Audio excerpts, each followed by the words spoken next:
Pel, seja bem-vindo, obrigado pela tua presença aqui no Green Room. É uma honra receber um representante de uma entidade tão importante para o setor como é o BRAF. É uma honra aqui para mim e para todo mundo que está assistindo aqui o podcast, viu? Imagina, obrigado pelo convite. Eu adoro essas oportunidades para a gente filosofar sobre o nosso mercado. Legal. Cara, você não é necessariamente um profissional de evento, né? O começo da sua carreira foi muito no marketing. Isso. E você acabou tombando depois para o setor de eventos, né? Conta um pouquinho assim do teu background, por onde tu passou e como é que o setor de eventos entrou na tua vida. Então, formado em administração de empresas, que é aquela coisa que quem é formado em administração de empresas não sabe muito o que é, né? Eu também, me identifico. Contabilidade, psicologia, marketing, jurídico, tá tudo lá.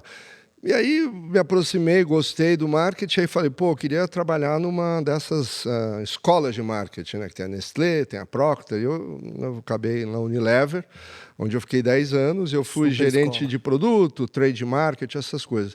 E mesmo lá, acho que nos anos 90, isso, né? Faz já um pouquinho de tempo, eu já vi aquele questionamento de que os investimentos em marketing não estavam só indo para puro advertising, né? Eu falava 30 segundos no Fantástico, uma página dupla na Veja, naquela época, todo mundo sabia a tua marca. Hoje, infelizmente, não depreciando esses bons veículos, mas assim, não funciona como funcionava naquela época.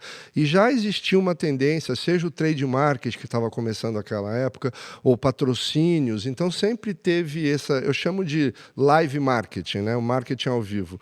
E aí eu tive a sorte de trabalhar também com Time for Fun, ter sido sócio do Rodolfo e da Roberta Medina, trabalhei com o Bazinho Ferraz e com o Nizam, na XYZ, e depois fui cuidar de feiras, que seria um dos formatos de eventos que eu não tinha tido a minha oportunidade. Já trabalhei com corporativo, Unilever, com entretenimento, né? E depois aí eu fui trabalhar com o que a gente chama de foco em negócios ou feiras. Então, eu acho que assim, se me perguntassem quando eu estava saindo da universidade se eu iria trabalhar com eventos, definitivamente a resposta teria sido não. Mas as coisas foram acontecendo, perguntas, situações, e eu fui direcionando e aqui estou. São 35 anos hoje de experiência um pouco mais aprofundada nessa área de live marketing. Cara, engraçado, porque a minha experiência é muito semelhante, assim, no sentido de que eu não me imaginava sendo um profissional de eventos. Também me formei em administração, também tombei para essa área do marketing. E eu lembro que no começo do TD, quando a gente começava os nossos primeiros eventos, e evento ainda não era o core do negócio, a gente foi chegar nisso bem depois, né? E eu pensava, assim, depois da gente realizar um evento, cara, que trabalheira, e evento dá tanto BO, dá tanto problema, é tanta bucha para resolver. Eu pensava, cara, se tem uma coisa que eu não quero fazer é evento. E aí corta para 5, 6, 7 anos depois, a empresa hoje é só evento, a gente está só organizando evento, fornecendo tecnologia, tem no nosso calendário. Então, assim, aconteceu isso comigo também do setor ter me acolhido e me escolhido, né? Eu acho que quando você escolhe trabalhar com evento, e eu já tive a chance de contratar, despedir, gerenciar muita gente nesse setor, eu percebo que tem algumas características que são básicas para estar lá. E tem muita gente que às vezes se empolga para estar no setor, mas não tem aquela dinâmica, entendeu? Como assim trabalhar de madrugada? Como assim sábado à tarde? Você fala, então, um sábado à tarde você vai ter que trabalhar. Mas algumas pessoas meio que travam. Então você percebe que, eu falo, tem uma mosquinha que a gente fala do evento que morde algumas pessoas. Aí quando aquela mosquinha morde e a pessoa tem o DNA correto, cara, a pessoa ama e aí encara todas que é só BO. Evento é uma sequência de BOs, eu falo, né? E encara isso porque curte. Agora tem outras pessoas que têm verdadeira aversão, porque são características pessoais, você tem que respeitar. A pessoa gosta, talvez, de uma rotina, a pessoa gosta das coisas muito mais previsíveis, e rotina e previsibilidade é o que não tem em evento. O setor é completamente diferente, né? E nessa frente, assim, específica do setor de eventos de negócio e tal, como é que isso surgiu na tua vida e quais foram as experiências, assim, que mais moldaram essa tua visão sobre o setor de eventos de negócios hoje? Então, eu estava trabalhando com entretenimento e estava indo, né? Como eu te falei, eu comecei na Time for Fun, né? Aí tinha naming rights, tinha os espetáculos da Broadway, tinha o Circo du Soleil, tinha shows de estádio, né? Realmente ali eu aprendi bastante do setor, foi minha escola ali. O presidente da empresa era o Fernando Altério, foi o cara que a gente olhava e falava, não, peraí, Vamos sentar com o cara para aprender, entendeu? Aí depois eu tive a chance e a sorte de, como eu falei, ser sócio do Rodolfo e da Roberta, abrindo o escritório da Dream Factory aqui em São Paulo, e depois o Bazinho e o Nizam me chamaram para trabalhar com eles e começar o negócio que veio a depois ser a XYZ Live. Aí eu, teoricamente, tinha feito essa minha... Isso aí eu estou contando, são mais ou menos uns 10, 12 anos, tá? Aí me liga um telefone, um desses headhunters, e eu falo, a minha vida foi sempre escolhas a partir de perguntas que me fizeram e que eu não tinha resposta. Quando eu não tinha resposta, ficava aquela coisa. E esse cara que me ligou falou, olha, P.O., eu vi que você já trabalhou com os principais expoentes do entretenimento brasileiro, os nomes que eu citei, entendeu? O que você vai fazer depois, já que você conheceu os três? Então, quando ele me fez essa pergunta, eu falei, caramba, sabe, eu não sou sócio, eu sou empregado, eu sou, né, faço parte do time. E qual que é o meu futuro? Então, você começa a ver essa pergunta e ele falou, então, eu queria te apresentar uma proposta para você continuar em eventos, mas de um outro formato, eventos não relacionados ao entretenimento, mas relacionados ao negócio. Você já teve experiência nisso? Eu falei, não. Então, está aqui uma oportunidade para você. Aí, mais 10 anos trabalhando com isso. Então, assim, quando vem essas perguntas na sua... Para mim, o aprendizado foi esse, né? Quando vem uma pergunta assim, de cunho profissional, que você não... Tem perguntas que você sabe de bate-pronto. Quer trabalhar na empresa tal? Não, nem a pau. Passa, já dá na hora porque você já conhece. Agora, quando vem aquela pergunta que você não sabe a resposta, aí eu acho que a gente para refletir, e as minhas escolhas foram dessas perguntas aí. Que legal, fantástico. Uma carreira curiosa e invejável. Assim, deu parabéns, certo, cara. sabe assim? Deu certo. Que legal, que bom. E hoje, agora, na presidência executiva da Ubraf, vocês têm conduzido uma série de pesquisas, né? O barômetro do setor, acho que é o grande destaque. E fala um pouquinho pra gente sobre esse material, essa pesquisa do mercado, e quais têm sido os principais indicadores, o que vocês têm concluído ali com essa pesquisa? Perfeito. O que eu acho é o seguinte, evento é uma palavra super genérica, tá? Só para ficar na definição do C, congresso, carnaval, casamento. Tudo é evento. Então, se você fala evento, obviamente que as pessoas que não estão tão dentro do nosso setor, quando fala evento, a pessoa vai falar, você trabalha com o The Town e com o Rock in Rio. Porque são eventos que têm uma história muito longa, tem visibilidade, todo mundo conhece. Aí você vai falar, não, eu trabalho com o Congresso de Reumatologia, sabe assim? Não tem visibilidade. Então, eu acho que partiu de uma necessidade dos associados da Ubraf, que focam em formatos que geram negócios, feiras, congressos, corporativo, ou seja, que não tem visibilidade, não aparece na internet, na primeira página do jornal, porque são eventos muito nichados, muito focados. Mas não por isso não são, e são eventos grandes, são eventos super, vamos dizer, tradicionais. Então a gente foi atrás de criar um número. A ideia é ter um índice dos eventos B2B, né? Porque daí, quando você vai explicar para o poder público, você precisa demonstrar a quantidade que você está falando. Então, através dos associados da Ubraf, infelizmente, hoje em dia, só aqui em São Paulo, o plano é expandir para o Brasil já nesse próximo ano de 2026, a gente, então, conseguiu reunir esses números. Então, eu falo de quantidade de eventos, número de pessoas e tipo de evento. Então, você pega no primeiro semestre de 2025, tá? Aí todo mundo me pergunta, compara isso com antes da pandemia. Eu falo, 2019 já tinha sido um bom ano. 2023 já foi um ano full, sem impacto de pandemia. 24, então, óbvio. Então, tem crescimento de 23 para 24, e os números desse primeiro semestre de 2025 é crescimento sobre 2024, no primeiro semestre. Em número de eventos de grande porte na cidade de São Paulo, quase 20% de aumento. Mais de 600 eventos de grande porte. Recorde histórico. Nunca aconteceram tantos eventos na cidade de São Paulo de grande porte.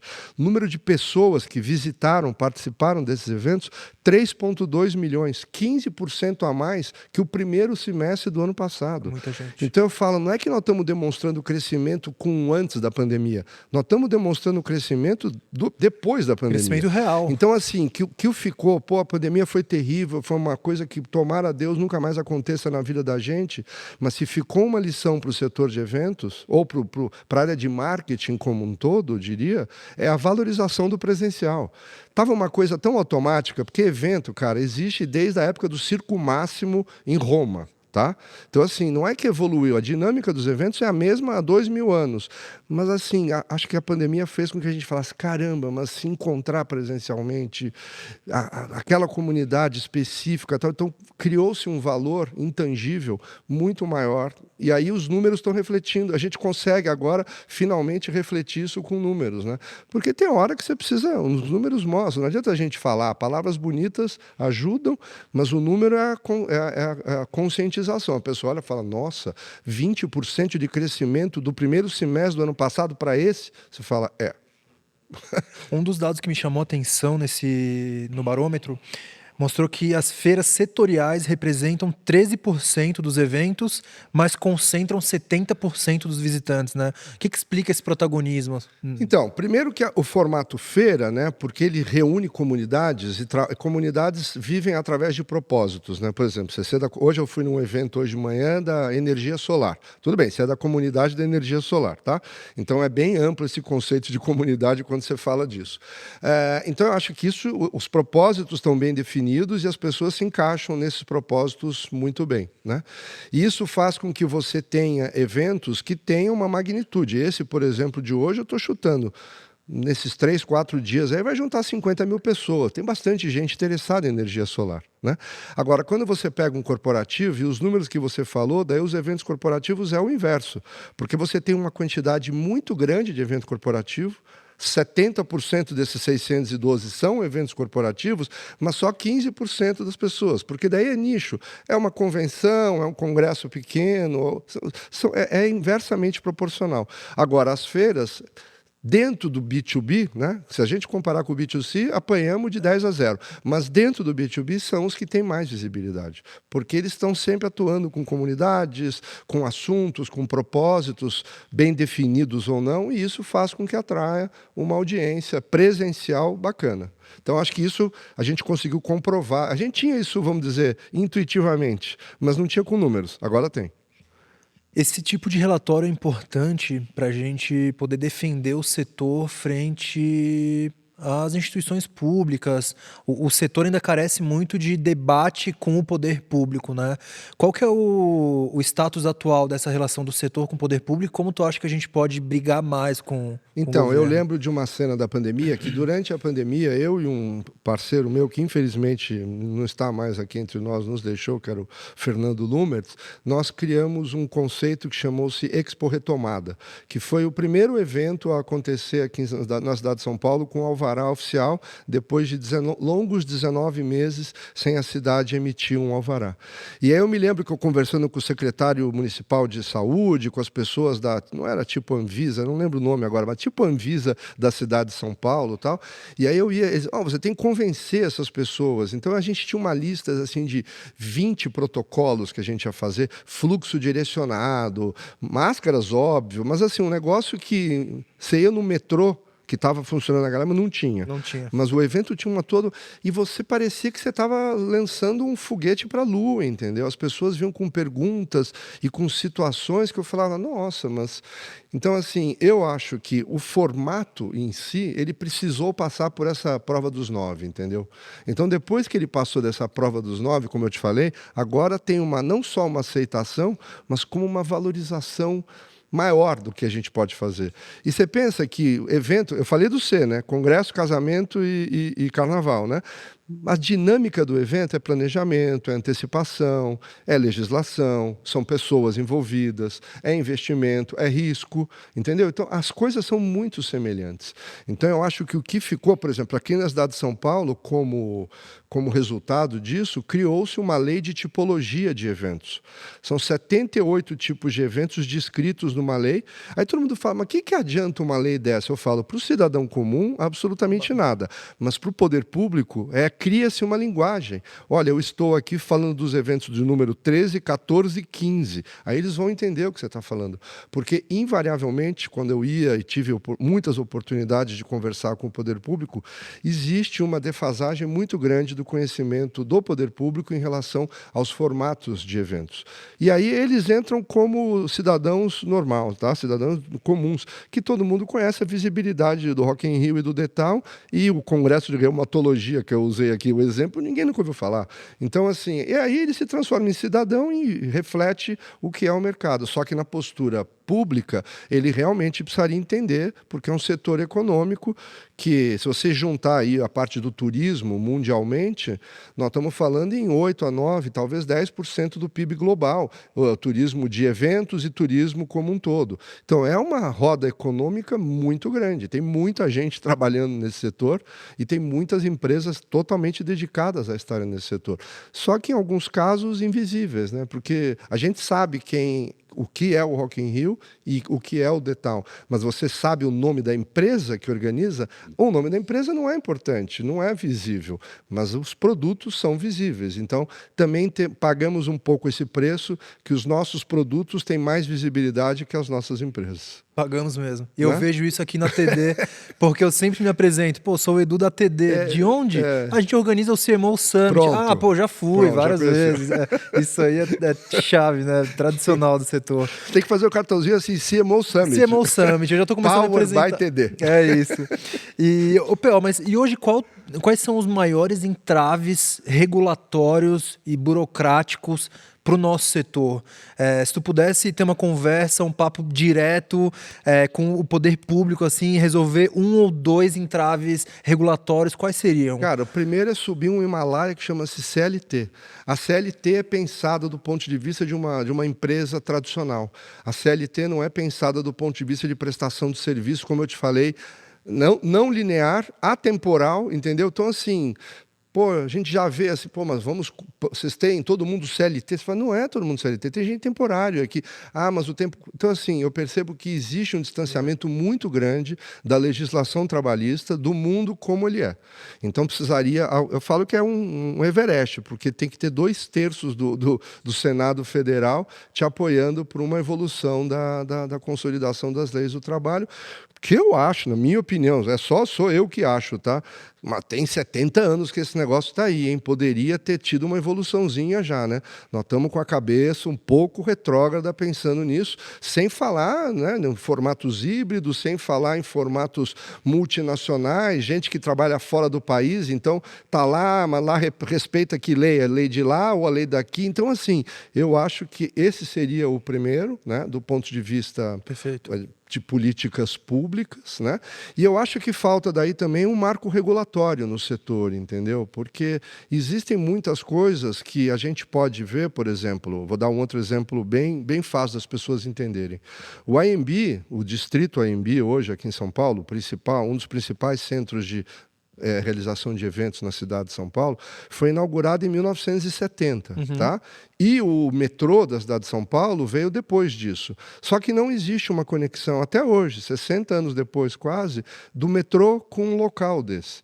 Então, nós brasileiros, por não termos um marco regulatório, a gente tem que implorar para ter uma estação de metrô dentro de um evento. Sendo que se você for na Alemanha, nos Estados Unidos, na França, na Itália, na China, em Singapura, qualquer lugar que você for, é óbvio que eles vão falar, não, aqui vai gerar muita gente, então vamos fazer com que a mobilidade da cidade esteja preparada. Então, eu acho que quando você tem um marco regulatório, aí você estaria dirigindo, olha, quando forem construir novas leis, quem sabe talvez do metrô, passar nas proximidades, algo assim. Então, Mas aqui já foi sofrido colocar no aeroporto, né? Meu Imagina Deus no do céu. centro de eventos. Nós estamos entregando o trenzinho do aeroporto que era para 2014, né?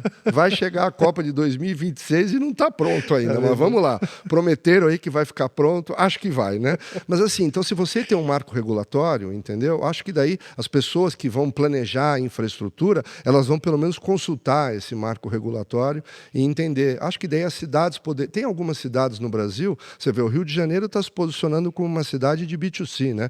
Vários eventos de grande potencial, Carnaval, Madonna, Lady Gaga, tudo isso que acontece no Rio, acho muito bacana, porque a cidade está se posicionando. Você percebe que o prefeito da cidade tem uma postura proativa em relação a eventos, a receber, a fazer as coisas.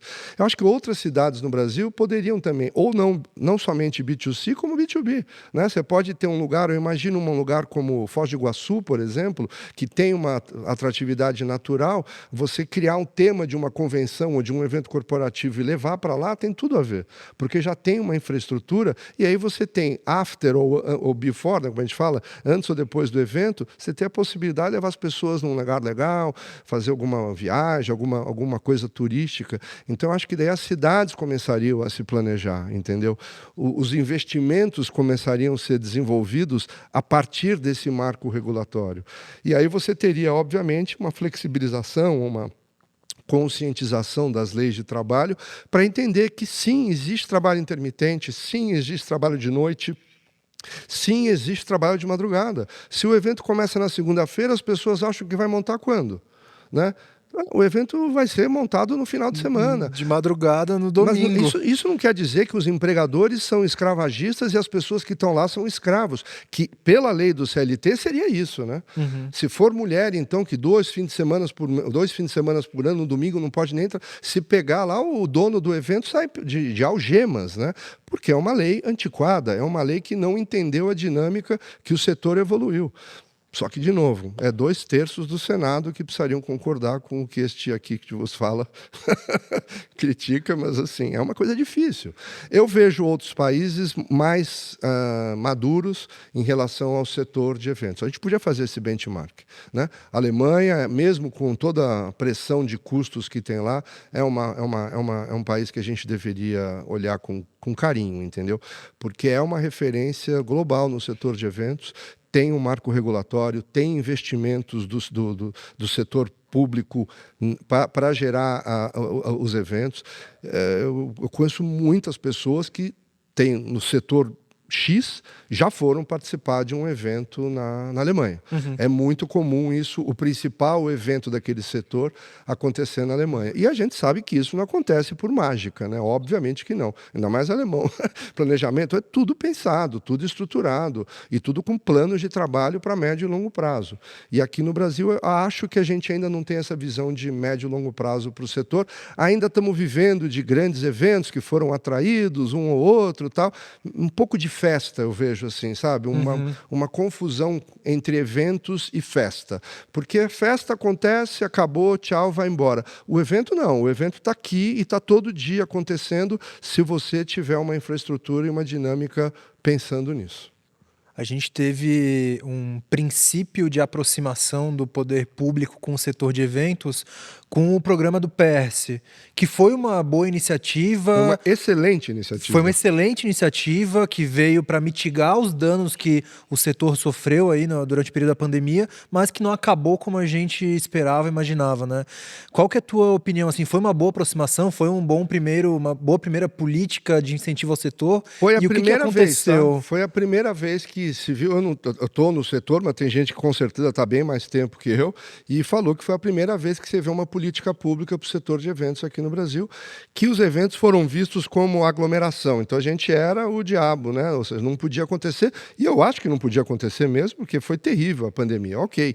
Mas o entendimento de fazer com que esse setor se recuperasse com uma isenção, né? Ou não pagamento dos impostos federais, eu acho que foi uma coisa muito bem estruturada, porque ela tinha um período delimitado, os quinais das empresas que poderiam participar também estava super limitado, entendeu? Então não era assim uma festa, Deus dará. Não. Foi um negócio muito bem estruturado. Organizado. O que causou uma certa perplexidade no setor foi a vontade de acabar no meio, né? Porque ele tinha data para acabar. Existem benefícios fiscais nesse país que nós não analisamos a fundo e que não tem data para acabar. Eles são, a cada ano que passa, eles são renovados e ninguém questiona. Agora, o PERSE, que tinha data de início e data de fim, ele foi antecipadamente terminado. Ok que tinha lá depois, no meio do tempo, teve um acordo que se chegou a um montante e quando chegou nesse montante, terminava. Não é que a coisa foi tão abrupta assim. Mas, de novo, parecia que a gente estava fazendo alguma coisa que era fora da lei ou algo que não tinha um sentido de ocorrer. E a gente tem que entender o propósito. As empresas que trabalham com presencial, algumas ficaram 2 anos sem poder trabalhar. Qual é a empresa que em qualquer país do mundo aguenta ficar, em qualquer setor, aguenta ficar 2 anos sem faturar? E você ainda tendo encargos e impostos a pagar, mesmo que se você não estivesse fazendo nada. Então tinha uma sensação de justiça que eu acho que acabou, vamos dizer, no início, era protagonista, e com o passar do tempo acabou virando uma coisa meio de caça às bruxas, que aí a gente achou que não fazia sentido. Mas o PERSE foi das melhores iniciativas governamentais, se não a melhor, que esse país já teve em relação ao setor de eventos. Aproveitando que tu tá dando tua opinião sobre assuntos polêmicos, a gente está as vésperas da COP30, que é mais um mega evento que vem para o Brasil, que coloca o Brasil nos holofotes da política internacional, e tudo que a gente tem visto na mídia é destacando de forma negativa o Brasil e junto o setor de eventos, o setor hoteleiro, o setor de turismo, né? Eu queria que tu desse teu take assim, sobre a realização da COP30 em Belém, sobre as decisões políticas que foram tomadas ali no evento e sobre, cara, a realização. Vai acontecer COP30? Qual vai ser o impacto pro Brasil, para a cidade de Belém? E o nosso setor de eventos vai ser impactado também pela imagem que está sendo passada ali? Então, veja bem, eu também dou aula, esqueci de dizer na minha carreira, hoje eu também sou professor convidado na SPM, tá? Eu falo sobre live marketing lá. E tem uma aula que eu falo que é exatamente sobre isso, entendeu? A importância do meio ambiente, né? Então, se a gente for pensar, o evento... Quem trabalha com evento, eu faço a crítica que a gente começa sempre escolhendo data e local. E a gente deveria escolher o primeiro propósito e a visão, porque depois que você define o propósito e a visão, é que vai a decorrência, a data e o local. Tá? Então, vamos lá, COP30. O propósito é espetacular. O Brasil assumir um protagonismo, a coisa ser colocada na Amazônia, a Amazônia ser colocada como anfiteatro para isso, né? Então, a parte de visão e de propósito, eu não tenho crítica nenhuma. Tá? Eu acho que faz golaço. Agora, no segundo momento, você vai para a data e local. O propósito é definido, mas nós vamos para a data e local. E aí a data e local, a minha visão aqui é uma visão técnica, não quero fazer, porque as pessoas percebem que eu estou fazendo uma crítica, e vou fazer uma crítica do ponto de vista ideológico. É uma questão técnica. Você pegar uma cidade, e qualquer cidade... Qualquer pessoa que gerencia uma convenção de vendas, depois que ela fecha o tema da convenção, que ela vai procurar o local, a primeira pergunta que ela vai fazer é sobre infraestrutura. Então, você pegar uma cidade que tinha declarados no início 10, 12 mil leitos, e num local que você sabe que estão sendo esperadas 50 mil pessoas, e não é que são 50 mil pessoas que estão indo para uma festa, estão aceitando qualquer coisa. São 50 mil pessoas altamente acostumadas a viajar, com uma necessidade logística muito precisa. O cara tem que chegar num dia, participar daquela reunião e ir embora no outro dia. Então, é o nível mais alto de exigência do ponto de vista de infraestrutura. E aí eu falo... Não sei, eu acho que ficou o aspecto da implementação, ficou um pouco desse aspecto da festa que eu falei. Porque parece que agora está se improvisando a coisa, né? Falam que agora vai ter o navio que vai colocar 20 mil pessoas, mas o porto de Belém não tem o calado, e aí as pessoas precisam ficar não sei quanto, aí precisa abrir uma avenida que derruba um pedaço da mata, porque... E aí você fala que a coisa... Então, assim, o propósito espetacular, mas a implementação... Eu adoro Belém, eu tive férias no ano passado, eu fui para Alter do Chão, é um lugar que eu indico que todo mundo vá no Pará. A comida é espetacular, andei pelo Rio Tapajós, maravilhoso. O lugar é espetacular. Mas, infelizmente, eu falo, a cidade de Belém, nem escolhida para ser sede da Copa do Mundo ela foi. Então, eu acho que ali deveria ter tido uma quebra do evento, ali deveria ser a parte mais de imersiva, de levar as pessoas para conhecer realmente a Amazônia, mas a parte, vamos dizer, mais de reunião, mais careta, mais séria, deveria ocorrer em outras cidades. E isso não ia ser um demérito. Acho que é uma questão de planejamento que as pessoas iriam entender. Uma cidade como o Rio de Janeiro, que tem todas as belezas naturais, tem uma conexão e um número de apartamentos de hotel que já está posto. Não precisa arriscar em investimentos que não sei se vão acontecer. Então, eu acho que em planejamento de eventos, você precisa trabalhar com a certeza. Quantas vezes eu já não tive na posição de ter um evento que você achava perfeito de encaixar, teoricamente, naquele ambiente, e aí você descobre que a rua de acesso não é boa, o gerador que tem naquele lugar não é o suficiente, ou o cara não tem o alvará para você fazer o evento. No dia a dia, um casamento, qualquer coisa. Você, como organizador, você vai fazendo essas perguntas e fala, puxa, mas não dá para fazer o evento aqui porque o cara não tem o alvará. Vamos assumir o risco de fazer sem alvará? Não, mas tá louco. Então, escolhe outro lugar. Nossa, mas aquele era tão bom. Então, esse tipo de coisa faz parte. Eu acho que, infelizmente, essa parte parece que eu não vi acontecer. Havia discussão o propósito e a visão muito bem estabelecido e muito bacana, mas daí quando desceu para a implementação, eu não sei, acho que eu estava dormindo, passei, não sei se eu estava viajando, eu perdi esses capítulos dessa discussão. Tá? Agora eu só estou vendo o retrato dessa coisa mal planejada. O exemplo que eu uso na aula é a escala de Maslow. Lembra da escala de Maslow? Abraham Maslow, das necessidades humanas. Você só vai conseguir ativar o topo da pirâmide, que seriam os propósitos, se a base estiver atendida. Lembra, a base é segurança, alimentação, coisa simples. Então eu falo, eles erraram, era só olhar a escala de Maslow, já ia falar, nossa, mas está faltando exatamente isso. Mobilidade, local para dormir, segurança, saneamento, local para comer. Está faltando o básico, o propósito está maravilhoso. Só que nós estamos vendo a discussão de base de pirâmide. Ah, quantos dias do evento? Quantos meses do evento? Deveríamos estar nos aprofundando e mostrar o quanto o Brasil pode ser protagonista nessa política verde. A nossa matriz energética já é espetacularmente renovável. Temos o carro a álcool, que todo mundo que você conversa gringo não acredita. Todo gringo que você conta que você tem um carro a álcool, que você escolhe a gasolina ou o álcool, os caras ficam, mas como? Funciona? Você fala, mas funciona há 30 anos isso. Entendeu? Então, eu acho que a gente poderia ter tido, talvez, assim, menos ruído se esse planejamento, não de propósito, mas de data e local, tivesse sido um pouco mais discutido, não só com a sociedade, mas entre eles mesmo, entre os gestores. Eu nem conheço os gestores, nem sei quem é.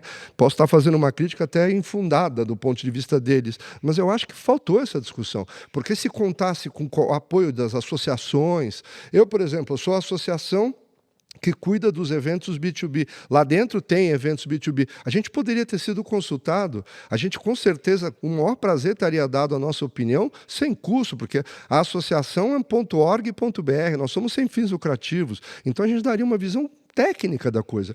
Eu não senti essa necessidade das pessoas fazerem essa ressonância com a sociedade civil. Eu li, sim, um editorial de um jornal de várias ONGs dizendo do porquê que elas não iam. Eu leio que presidentes de vários países estão dizendo que não vem, e país rico, dizendo que não vem porque tem dinheiro. Agora a gente está vendo que é o governo brasileiro que vai ter que subsidiar as hospedagens desses países que não têm dinheiro.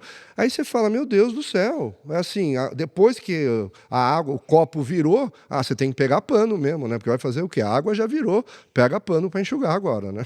Agora é contingência. Agora né? é contingência. Minimizar. E tomara a Deus que a gente não seja um exemplo de vergonha internacional, porque, de novo, o propósito é muito bom. E Belém não merece essa peste, entendeu? Não merece essa imagem. É uma capital brasileira, é um lugar que tem uma diversidade cultural muito grande, está baseado na Amazônia, ou seja, tem todos os predicados para ser uma coisa muito positiva. Mas eu te falei, o nível de exigência das pessoas que vão vir aqui, tem o presidente que vem com jumbo, sei lá, o outro vem com 50 seguranças, sei lá, é tudo louco nesse mundo hoje em dia. E se você não conseguir suprir essa infraestrutura básica, quem é o culpado? Quem que vai ficar culpado, né? A gente, quando vê um evento, quem é o culpado?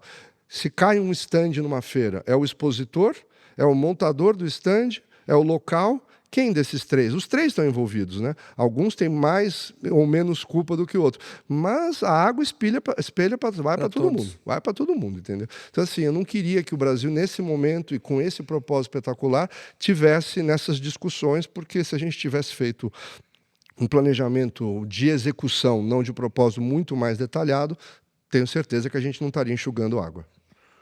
Agora, independente de posicionamento, ideologia, vamos todos torcer para que tudo corra dentro da normalidade, que seja um bom case de contenção de danos. Sim, que se conversem sobre a mitigação, sobre a transferência de fundo dos países mais ricos para os países emergentes. Essa discussão que precisa acontecer, cara. O mundo não tem tempo de... vamos esperar a próxima. Vamos esperar a próxima. Todo ano vai ter a COP. O ano passado foi em Baku, né, Azerbaijão. No outro ano foi em Sharm el-Sheikh, no Egito, né? Todo ano você escuta, não, na próxima a gente vai discutir isso. Não tem tempo. É agora.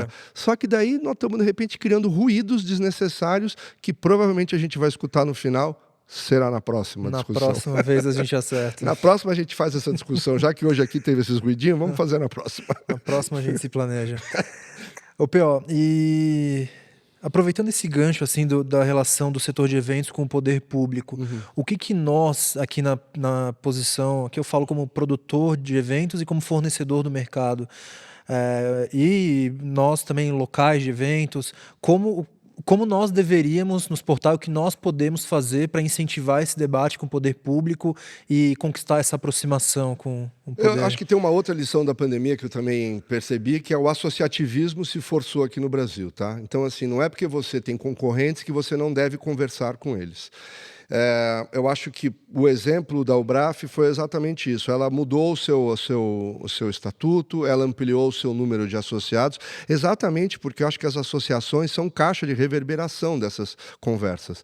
Você como um CNPJ e diretamente ao poder público, eu acho no mínimo temerário, né? Porque você vai estar lá e o político não vai conseguir entender o que um CNPJ pede. Agora, quando você chega com uma representação coletiva de uma associação de 100 empresas que estão falando isso, com uma cadeia de valor de outras 300 empresas por trás, infelizmente é assim que os políticos nos escutam, entendeu? Eles vão entender que aquilo é um setor econômico. Então, eu falo que a melhor forma disso é as empresas se associarem, as empresas encontrarem uma das associações, tem diversas, entendeu? Que representam ou pode representar os seus direitos e, através das associações, realmente ir atrás dos pleitos, entendeu? Seja uma mudança constitucional, como eu falei, seja uma lei sobre o ruído na cidade de São Paulo, seja alguma coisa sobre o ICMS no Estado, não importa. Se sentar e você entender, aí a união que vai conseguir fazer, eventualmente, sermos ouvidos e, quiçá, temos algum tipo de ação positiva a partir disso. Porque eu via exemplos, por exemplo, dos Estados Unidos ou da própria Inglaterra, onde é que a palavra aqui no Brasil ela é mal vista, mas essa coisa do lobby, entendeu? Lá é oficializado. Você tem um pleito e você contrata empresas e pessoas que vão te ajudar a colocar aquela coisa numa legislação, outra. Ou seja, eu acho que isso faz parte do processo democrático. Mas aqui no Brasil, eu acho que o lobby é visto como, não sei, troca de favores escusos. Eu acho que não. Eu acho que se você é de um setor X, sei lá, papel, celulose, você deve ter alguma coisa que você quer que o poder público regulamente ou desregulamente, e nada como você apresentar isso como um pleito daquele grupo de empresas, tal. Aí alguém vai se sensibilizar e vai eventualmente transformar aquilo numa lei ou não. Acho que assim é que funciona uma sociedade madura, democrática, entendeu? Mas aqui eu acho que a gente ainda fica muito no personalismo, achando que o lobby é coisas escusas, ou se pedir vai ter benefício. Não, o benefício é para o setor, o benefício não é para a minha empresa. Se acontecer isso no setor, eu vou contratar mais gente, eu vou fazer mais eventos. Assim, tem que ter a via dos dois lados, né? Então, eu acho que cabe agora ao setor de eventos, e estamos conversando sobre isso, fazer um estudo do impacto do PERSE. O que o dinheiro público investido no PERSE, nas empresas que participaram do PERSE, quais foram os benefícios? Porque a gente tem que... Acho que faz parte disso. Teve dinheiro público, dinheiro meu e seu que estava investido no PERSE. Cabe agora esse mesmo grupo de pessoas chegar lá e falar, de empresas, né? Falar, olha... Isso, mantivemos tantos empregos, crescemos, investimos nesse lado, demonstrar a utilização do dinheiro público. E é aquilo que eu falei, tem setores aqui no Brasil que recebem benefícios econômicos há décadas, e eu não sei, eu tenho cabelo branco, talvez possa ter sido antes de eu nascer, mas eu nunca vi esse pessoal prestando conta para a sociedade. Então eu acho que agora o setor de eventos deveria prestar conta para a sociedade do que foi feito com o dinheiro que foi utilizado para, em última instância, salvar as empresas, ou o nome já diz tudo, né? Programa Emergencial de Recuperação. Então, essas empresas que foram recuperadas, né, a partir da pandemia, o que elas fizeram com esse dinheiro? Então, acho que a gente está pensando em fazer esse estudo, sim, acho que faz sentido. Perfeito, perfeito. Bom, para a gente fechar esse capítulo, que a gente falou muito de poder público, a relação do setor, o associativismo, eu queria entrar agora num capítulo mais de experiência, o futuro do setor. Você esteve recentemente em Osaka para acompanhar um dos grandes eventos mundiais do setor, o maior. O que você pode contar para a gente assim, de novidades? O que está acontecendo no setor de eventos lá fora que o produtor de eventos aqui no Brasil deveria começar a olhar com carinho? Então, a exploração dos 5 sentidos fica muito clara que esse é o grande diferencial que a gente tem, né? Imagina, lá na Expo Osaka você tinha, não sei, 180 países, cada um com... os mais diversos, tinha estandes enormes e estandes de uma mesa, tá? Não é que estava todo mundo igual, as condições econômicas lá variavam bastante. Mas o que você vê, e aí a minha experiência como visitante, né? Os grandes momentos que a gente teve lá, você estava participando de locais e atividades onde você estava numa imersão dos 5 sentidos muito bacana, tá? E eu vou dizer, não é também uma questão de dinheiro, é uma questão, de novo, de planejamento. Porque você pega, por exemplo, um stand como o da China, que a gente foi visitar, ele tinha lá uma história, desde a época do bronze, né, da pré-história, até o futuro da inteligência artificial, visto do ponto de vista chinês. Tudo isso numa narrativa e com 5 sentidos. Mas eu também visitei, por exemplo, um stand de um país chamado Armênia, que é um país pequeno e não tem uma verba muito grande, o stand era bem simples, mas a narrativa que as pessoas que trabalhavam no stand elas tinham era cativante, entendeu? Porque a gente entra lá e eles contam a história de uma civilização muito interessante de uma maneira lúdica, entendeu? Sem muitos artefatos, telas de LED e IAs e drones. Não. Era uma coisa bem simples. Mas o que unia a China, que deve ter custado uma fortuna o stand da China, eles têm dinheiro, e o da Armênia, que era bem mais simples, é essa coisa de ter uma narrativa, entendeu? E você saber colocar as pessoas através dos 5 sentidos imersas num evento, certo? Eu chamo evento porque é o presencial. Então essa é uma ferramenta poderosíssima. Essa semana passada eu tive a honra de ter sido convidado para assistir uma palestra do Yuval Harari, né? Então, o Harari fez aquele livro Sapiens, e eu falo para todo mundo, é o melhor livro de marketing que já existiu. Primeiro, porque não está escrito a palavra marketing em nenhuma das 700 páginas. E segundo, é que ele tenta explicar o ser humano. E se você entender o ser humano, você é o melhor homem ou mulher de marketing que pode existir. Então, ali ele fala das dinâmicas das pessoas, do ser humano de acreditar em narrativas coletivas. Ele fala de umas coisas muito legais que tem tudo a ver com o setor de eventos. Então, eu falo, se existe uma... E tem o outro que é legal também, foi até o Rafael Lazzarini, lá do SP2B, que me mandou esse, né? Se eu conheci o efeito Milli Vanilli. Você conhece o efeito... Você lembra do conjunto musical Milli Vanilli? Ou você não tinha nascido? Não lembro. Então, eram uns caras que faziam lip sync, tá? Tinha aquela agência de modelos Ford Models, aquele John Casablanca. Ele viu 2 caras boa pinta e falou, pô, com esses 2 aí vão me dar bem, entendeu? Então ele montou uma duplinha, botou um produtor para fazer as músicas e os caras faziam um show no mundo inteiro. Só que era tudo dublado, os caras não cantavam nada. Tudo lip sync. Então esse Mark Cuban, que é o cara que recuperou isso, ele falou que quanto mais IA tiver, mais o efeito Milli Vanilli vai acontecer. Seja fake news ou coisas que você, teoricamente, não sabe se deveria acreditar ou não. E o antídoto para o efeito Milli Vanilli é o encontro presencial, é o face-to-face. Até agora, não conheço nenhuma tecnologia que dê para você fazer fake news ao vivo. Né? Mas vamos lá, pode ser que um dia a gente chegue lá. Mas assim, hoje, ele falou, o efeito Milli Vanilli ele é destruído com o presencial. O presencial, o ao vivo. Então eu falo assim, quem escolheu trabalhar com presencial, eventos ou comunidades ou o que seja, onde você tem um envolvimento de pessoas e propósitos, cara, isso aí...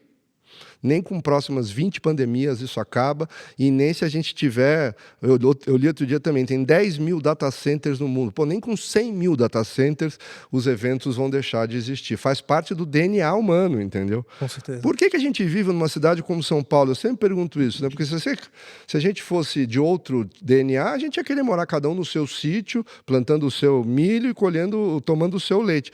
Mas nós não somos assim. A gente mora aqui, pode ter as críticas que tem, mas tem oportunidade de network, tem oportunidade de trabalho, tem oportunidade cultural, e por isso que a gente vive aqui. De repente você entra na padaria aqui na esquina, conhece um cara, pô, e aí, que tal? E o ser humano é assim. E aí, por isso, vivemos em sociedades, em cidades. Eu concordo que a inovação no setor, a inovação dos eventos, ela passa por muito mais do que digitalizar e colocar tecnologia nos eventos. Mas ainda assim, digitalizar e colocar tecnologia nos eventos é importante. Sim. O que tu vê como principal barreira para os eventos se modernizarem de forma geral, no uso de ferramentas, sistemas, inteligência artificial, tecnologia? É custo? São as margens apertadas do setor? É cultural? É medo de mudança? O que falta para o setor de eventos começar a respirar mais tecnologia? Durante a pandemia, eu respondi diversas vezes a pergunta se os eventos virtuais iriam substituir os eventos presenciais. Obviamente que a resposta está posta, a resposta é nunca. Mas a pergunta pergunta existia. E os próprios, isso, né, das pessoas de fora do setor, e os próprios organizadores de eventos, porque como o presencial é uma coisa tão comprovada de sucesso, desde o Circo Máximo, acho que as pessoas acabam não se questionando e a tecnologia ficava sempre em segundo lugar, né? Então, eu acho que isso também é uma coisa que os próprios promotores de eventos entenderam, que a tecnologia vai ajudar a amplificar. Esse evento que eu fui hoje, eu tenho lá o meu perfil no TikTok, eu sempre faço uma observação nos eventos que eu vou, né? E a observação que eu fiz foi exatamente essa. Se você fosse num evento no passado, no primeiro dia, cara, você ia chegar na porta do local, ia ter uma fila mega, porque tá todo mundo lá dando o CPF para imprimir o crachá.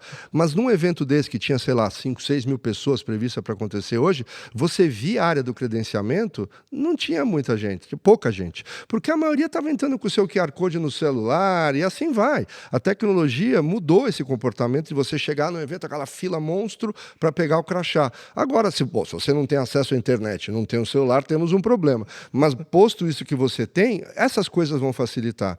Então, eu vejo que, por exemplo, o óculos que a Meta vai lançar, né, que fala que você vai poder identificar, não um óculos virtual que substitui o ambiente, mas o augmented reality, né, que vai poder... Né, então, eu vou olhar e falar, pô, esse cara trabalha ali. Aí, eu acho que talvez a LGPD seja um dos problemas, porque a gente, num lugar público, eu não sei se você vai poder...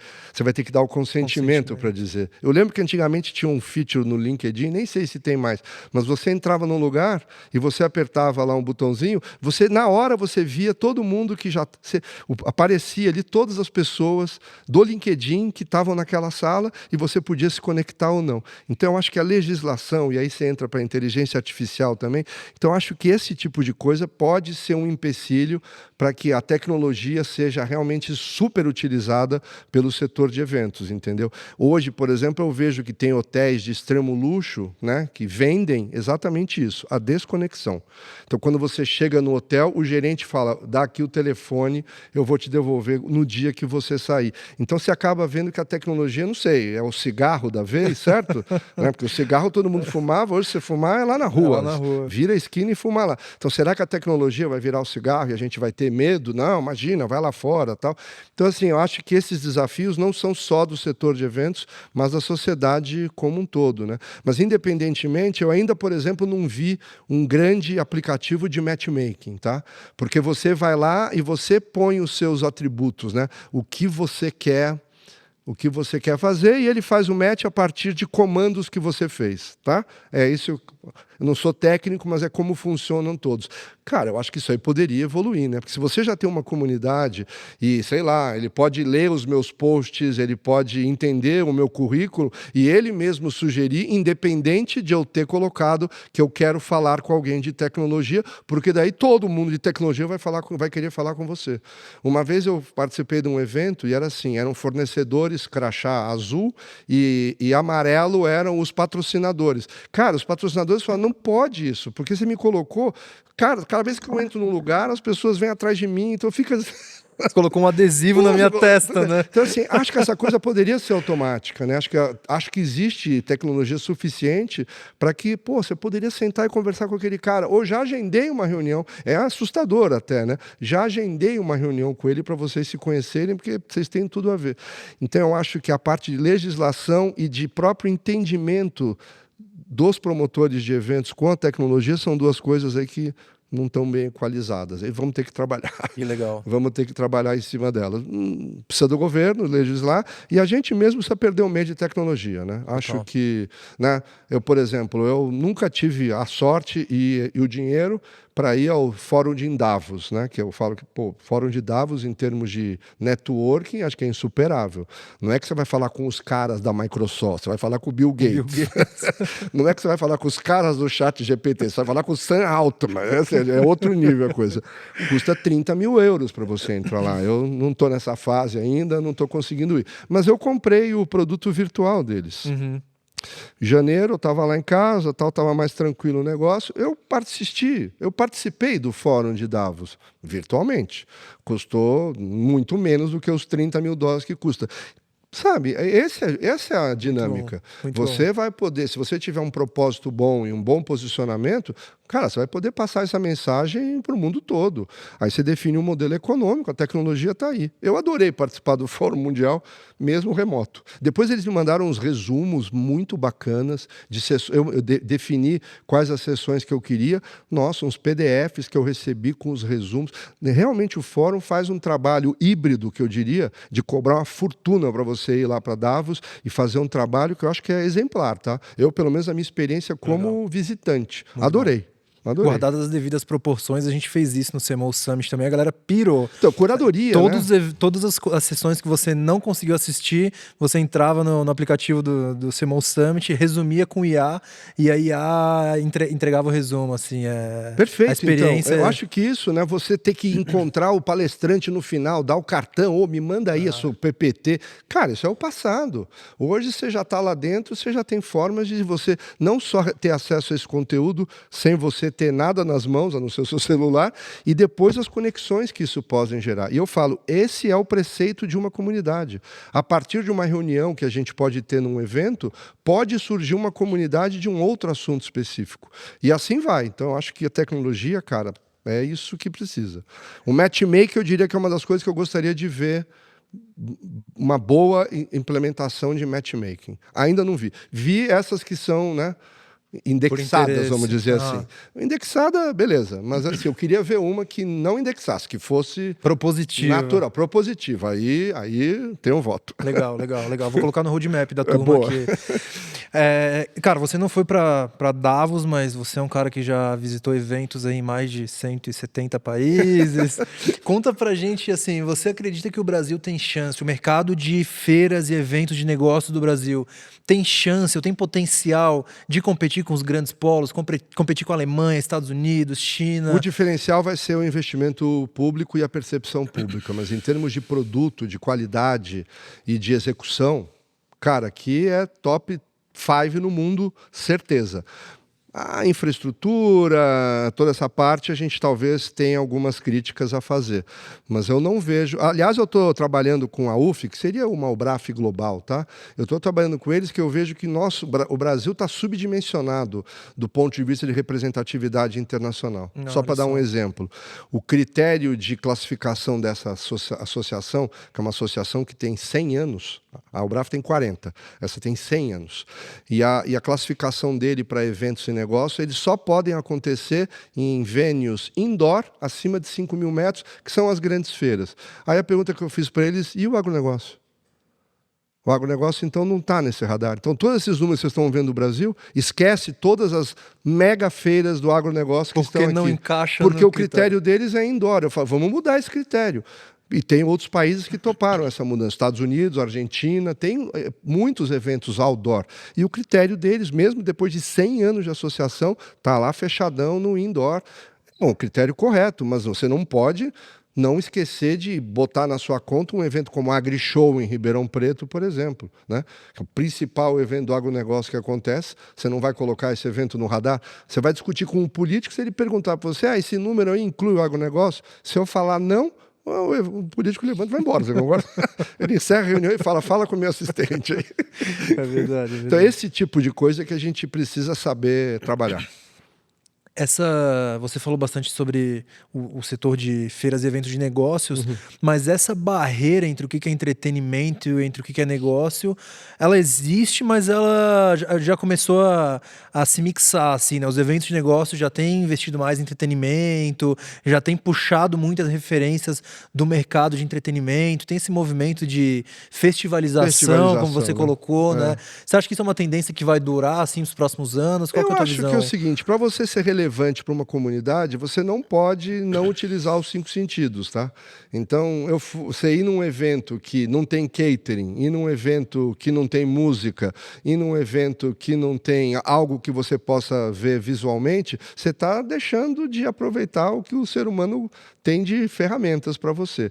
Então, acho que essa tendência de festivalização, você precisa tomar cuidado, né? Porque o B2C, vale lembrar, você compra o ingresso e vai porque você quer. O B2B, provavelmente você tem uma afinidade com aquele assunto, ou você é convidado, ou você está lá porque você quer se desenvolver profissionalmente. Então, entre essa diferença, você precisa aí saber modular, né? Porque às vezes eu já vi evento que a pessoa eu já fiz uma vez o evento e aí no final do evento tava um show, tá? Tinha um show. Acabou o evento. Mas todo mundo estava no stand, fechando aquele último negócio. Então, todo mundo que eu falei, pô, mas tinha um show, vocês não foram? Pô, mas eu estava lá no stand, fechando, desculpa aí, pô, o clientão chegou naquela hora, entendeu? Então, a gente tem que saber um pouco modular. Eu fiz o show no final e estava errado, eu devia ter feito de alguma outra forma, porque, em última instância, eu estava tirando o tráfego que a pessoa queria, que era o cliente dele no stand dele. Então, você tem que entender muito bem essa dinâmica para saber festivalizar de uma forma que seja aceitável para todo mundo. Tem que tomar bastante cuidado. Tem que tomar cuidado, porque simplesmente falar que vai fazer um show, de novo, não sei se é a solução. Aproveitando que a gente está com uma audiência aqui de profissionais de evento assistindo a gente, conta um pouquinho sobre o projeto do evento que vai ser realizado agora em dezembro, o que a gente pode esperar, quais que são as atrações? O evento, então, chama-se Experience Expo, né? Eu acho que eu conversei com o conselho da associação para que ele não se chamasse Expo Braf. Eu falei que eu não ia fazer o Expo Braf, que é óbvio, né? As associações têm os associados e eles se encontram e fazem lá um congresso, uma exposição, é óbvio. Isso acontece em diversos setores. É o padrãozão. Eu falei, não, eu quero que a gente faça um nome, e por isso do Experience Expo, que seja visto como um evento do setor.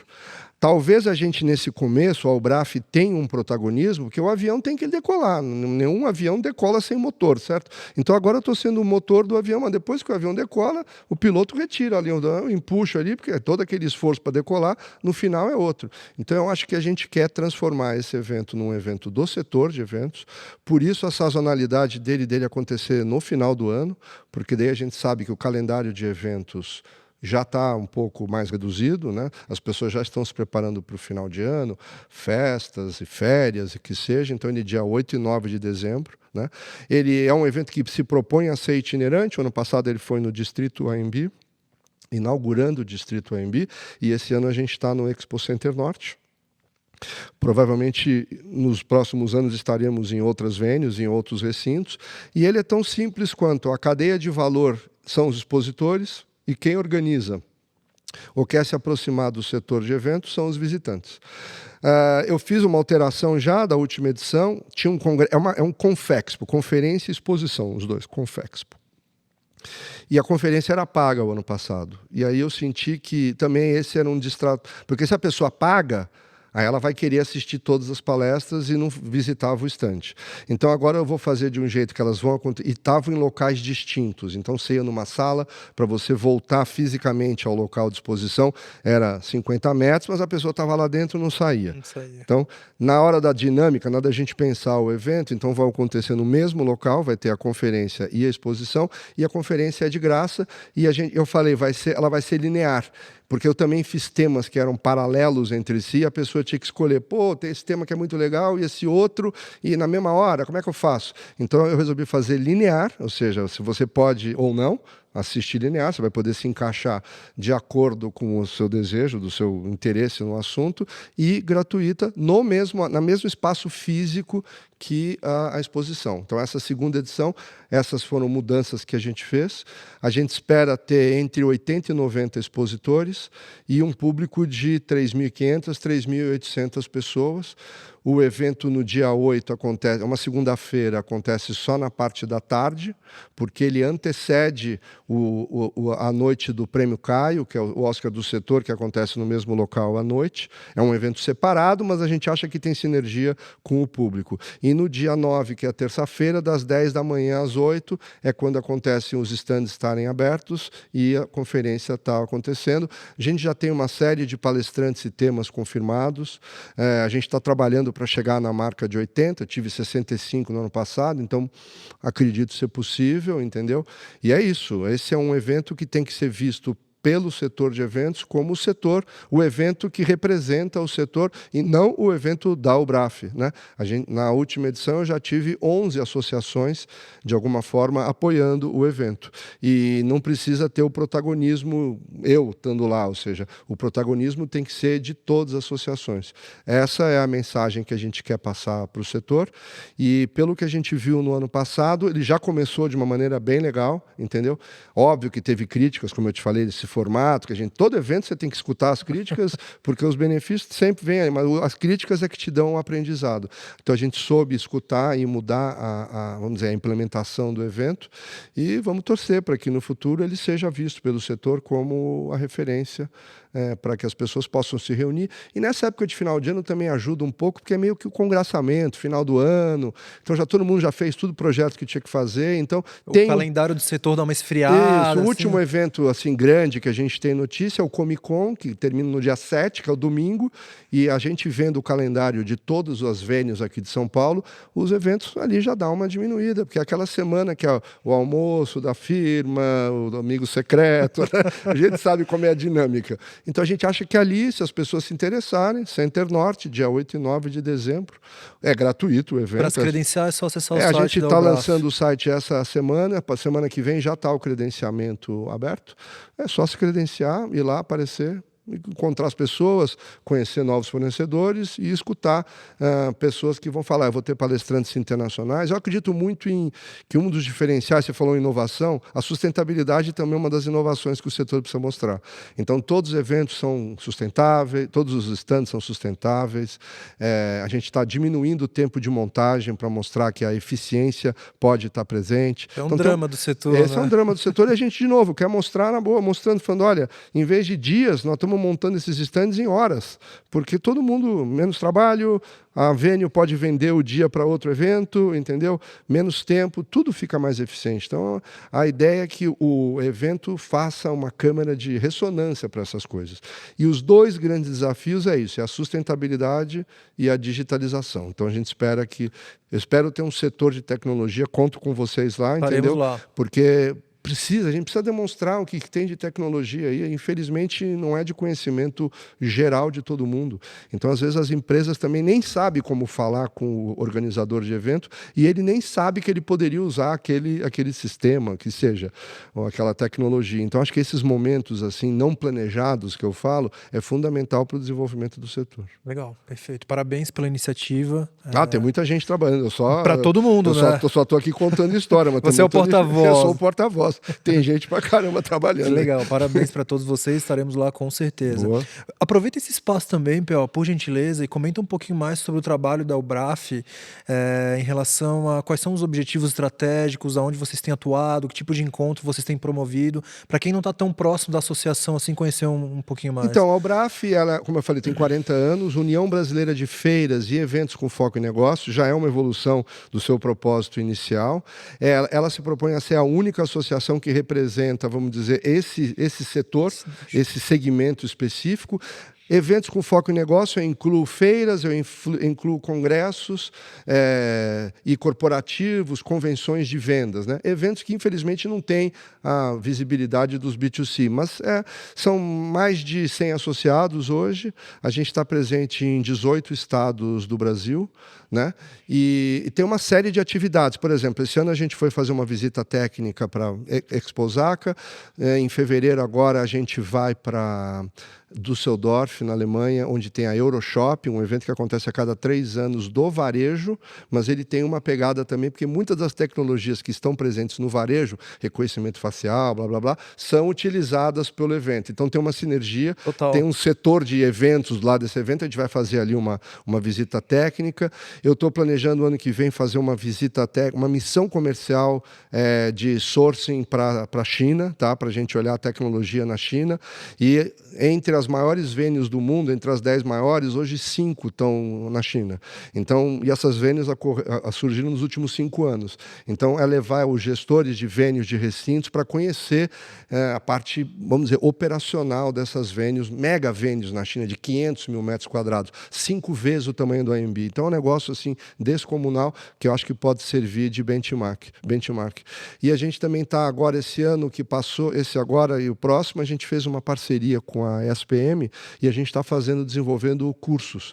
Então, a gente fez agora aqui em São Paulo um curso específico sobre eficiência em feiras de negócio, onde a gente falou exatamente sobre isso, sobre sustentabilidade, digitalização de processos, como tornar a proposta de valor cada vez mais relevante para quem visita a feira. E esse curso foi tão de sucesso que agora nós vamos fazer no dias 9 e 10 de setembro, a gente vai fazer na SPM em Porto Alegre, porque os associados do Rio Grande do Sul pediram para a gente fazer lá. Então, tem um pouco de capacitação que a gente está formando especificamente o assunto de eventos B2B, que não tem muito curso por aí. Estamos fazendo isso, tem essas visitas técnicas. Essa sexta-feira agora nós vamos fazer uma visita técnica no Detal, porque lá está uma série de estandes de ativação sendo construídos, né? E se a gente pensar, a infraestrutura dos estandes de ativação é praticamente igual à infraestrutura de um estande que ocorre numa feira. Então a gente vai lá, vai ver, e tem várias dessas montadoras de estandes que vão receber a gente para mostrar o que tem de diferente, o que está fazendo, porque o B2C tem mais visibilidade e acaba ocorrendo que ali tem muita sinergia do B2B com o B2C. Então, o B2B tem o que aprender no B2C com a coisa da festivalização, então a gente vai levar as pessoas lá. Então, tem essas atividades, vamos dizer assim, extracurriculares, e obviamente que o Experience Expo é um dos principais produtos que a associação se propõe a ter, e obviamente que o networking comercial que essas pessoas se encontram, reuniões, viagens e assim vai. Então, é uma associação muito focada nesse setor da economia e que a gente conseguiu atrair não só pessoas daqui de São Paulo, mas do Brasil todo, entendeu? Então você vê que tem realmente cidades e investimentos ocorrendo por aí muito fortes, tá? Por exemplo, a gente tem um dos associados, uma rede de hotéis, e eles estão lançando, junto com o governo do estado, no estado da Paraíba, tá? Em João Pessoa, eles estão lançando um novo centro de convenções próximo a Recife, então o hub aéreo de alguma maneira está equacionado, e vai ter um hotel com 1.000 quartos ao lado. Então ali eles estão fazendo um planejamento de longo prazo, então a gente tem relação, vai visitar, vai fazer evento, leva as pessoas para conhecer, porque ali vai se tornar um polo de eventos, com certeza de congressos, ali vai se tornar um grande polo junto com o Recife ali. Os investimentos que estão sendo feitos é muito bom. Eu tive recentemente em Vitória, no Espírito Santo, também tem uma venue lá que está de alguma maneira um pouco defasada. O governo apresentou os projetos para fazer uma modernização da feira e da venue e todas as feiras que podem acontecer lá. Então, eu vejo que essa movimentação está ocorrendo e a associação é essa dinâmica de poder, através do poder público ou poder privado, né, no caso dessa rede de hotéis João Pessoa, para que a gente entenda, né, e a gente é o cliente, certo? A gente é o possível colaborador dessas indústrias. Então, você ter essa proximidade, conseguir fazer essa curadoria, que eu falo de coisas que estão aí nessa economia da atenção muito louca, né? Às vezes as notícias aparecem, mas você não viu, vai fazer o quê? Então, a associação acho que ajuda a dar uma reduzida na coisa e mostrar, ó, vamos prestar atenção nisso, vamos visitar nisso, vamos fazer essa viagem. Então, tem um lado de curadoria para essas pessoas que trabalham nesse setor que eu acho que funciona bem. Pô, o papo rendeu, passou voando. Obrigado aqui. Nosso tempo. Pra gente fechar, deixa eu te fazer uma última pergunta. Qual que é o legado que você quer deixar na Ubraf? Assim, o que você quer que as pessoas lembrem assim, da tua gestão? Qual que é a tua missão, o legado que você quer deixar ali? Eu quero deixar um legado que foi... eu comecei a utilizar números, entendeu? Números críveis, números do setor, para que a gente possa demonstrar quem somos e o que fazemos, que infelizmente a gente, nesse histórico de 40 anos, a gente não tinha esse histórico de números. E se o Experience Expo for visto como um evento do setor, da qual a Ubraf é um dos apoiadores. Mas a ABRAP do B2C, a ABEOC, a Abrafesta, a Abiform, enfim, todas as associações verem aquele evento como a câmera de ressonância para o setor de eventos. Aí vai ser, aí pode botar no meu túmulo até. Muito bom, muito bom. Cara, a gente vai ficando por aqui, o tempo passou voando. Queria te agradecer assim de coração, foi fantástico o papo. Obrigado por ter vindo aqui, aberto Imagina, obrigado pelo convite. a caixa preta, aberto o teu coração aqui. Bela caixa preta, diga-se de passagem. E nos vemos por aí nos eventos. Perfeito, espero todos e vocês lá no Experience Expo. Estaremos 8 e 9 lá. de dezembro. Boa, obrigado. Show de bola, obrigado. Pelo evento. Então tem uma sinergia, Total. tem um setor de eventos lá desse evento, a gente vai fazer ali uma visita técnica. Eu estou planejando ano que vem fazer uma visita técnica, uma missão comercial de sourcing para a China, tá? Para a gente olhar a tecnologia na China. E entre as maiores venues do mundo, entre as 10 maiores, hoje 5 estão na China. Então, e essas venues surgiram nos últimos 5 anos. Então, é levar os gestores de venues, de recintos, para conhecer a parte, vamos dizer, operacional dessas venues, mega venues na China, de 500 mil metros quadrados, 5 vezes o tamanho do AMB. Então, é um negócio assim, descomunal, que eu acho que pode servir de benchmark. E a gente também está agora, esse ano que passou, esse agora e o próximo, a gente fez uma parceria com a SPM e a gente está desenvolvendo cursos. Então, a gente fez agora aqui em São Paulo um curso específico sobre eficiência em feiras de negócio, onde a gente falou exatamente sobre isso, sobre sustentabilidade, digitalização de processos, como tornar a proposta de valor cada vez mais relevante para quem visita a feira. E esse curso foi tão de sucesso que agora nós vamos fazer no dias 9 e 10 de setembro, a gente vai fazer na SPM em Porto Alegre, porque os associados do Rio Grande do Sul pediram para a gente fazer lá. Então, tem um pouco de capacitação que a gente está formando especificamente o assunto de eventos B2B, que não tem muito curso por aí. Estamos fazendo isso, tem essas visitas técnicas. Essa sexta-feira agora nós vamos fazer uma visita técnica no The Town, porque lá está uma série de estandes de ativação sendo construídos, né? E se a gente pensar, a infraestrutura dos estandes de ativação é praticamente igual à infraestrutura de um stand que ocorre numa feira. Então a gente vai lá, vai ver, e tem várias dessas montadoras de estandes que vão receber a gente para mostrar o que tem de diferente, o que está fazendo, porque o B2C tem mais visibilidade e acaba ocorrendo que ali tem muita sinergia do B2B com o B2C. Então, o B2B tem o que aprender no B2C com a coisa da festivalização, então a gente vai levar as pessoas lá. Então, tem essas atividades, vamos dizer assim, extracurriculares, e obviamente que o Experience Expo é um dos principais produtos que a associação se propõe a ter, e obviamente que o networking comercial que essas pessoas se encontram, reuniões, viagens e assim vai. Então, é uma associação muito focada nesse setor da economia e que a gente conseguiu atrair não só pessoas daqui de São Paulo, mas do Brasil todo, entendeu? Então você vê que tem realmente cidades e investimentos ocorrendo por aí muito fortes, tá? Por exemplo, a gente tem um dos associados, uma rede de hotéis, e eles estão lançando, junto com o governo do estado, no estado da Paraíba, tá? Em João Pessoa, eles estão lançando um novo centro de convenções, próximo a Recife, então o hub aéreo de alguma maneira está equacionado, e vai ter um hotel com 1.000 quartos ao lado. Então ali eles estão fazendo um planejamento de longo prazo, então a gente tem relação, vai visitar, vai fazer evento, leva as pessoas para conhecer, porque ali vai se tornar um polo de eventos, com certeza de congressos, ali vai se tornar um grande polo junto com o Recife ali.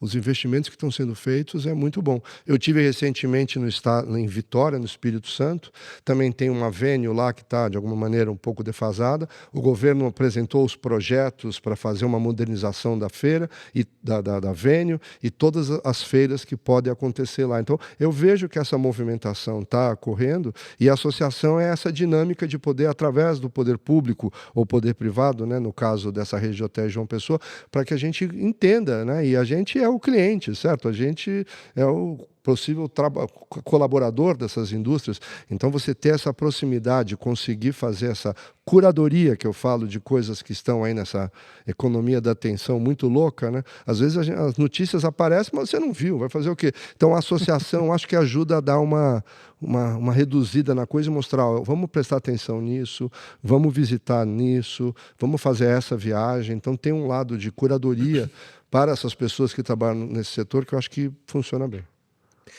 P.O., o papo rendeu, Passou voando Obrigado aqui aí, o nosso eu adoro tempo. esses desafios. Pra gente fechar, deixa eu te fazer uma última pergunta. Qual que é o legado que você quer deixar na Ubraf, assim? O que você quer que as pessoas lembrem, assim, da tua gestão? Qual que é a tua missão, o legado que você quer deixar ali? Eu quero deixar um legado que foi... eu comecei a utilizar números, entendeu? Números críveis, números do setor, para que a gente possa demonstrar quem somos e o que fazemos, que infelizmente a gente, nesse histórico de 40 anos, a gente não tinha esse histórico de números. E se o Experience Expo for visto como um evento do setor, da qual a Ubraf é um dos apoiadores. Mas a Abrap do B2C, a ABOC, a Abrafesta, a Abiform, enfim, todas as associações verem aquele evento como a câmera de ressonância para o setor de eventos. Aí vai ser, aí pode botar no meu túmulo até. Muito bom, muito bom. Cara, a gente vai ficando por aqui, o tempo passou voando. Queria te agradecer assim de coração, foi fantástico o papo. Obrigado por ter vindo aqui, aberto Obrigado pelo convite. a caixa preta, aberto o teu coração aqui. Bela caixa preta, diga-se de passagem. E nos vemos por aí nos eventos. Perfeito, espero todos e vocês lá no Experience Expo. Estaremos 8 e 9 lá. de dezembro. Boa, obrigado. Show de bola, obrigado.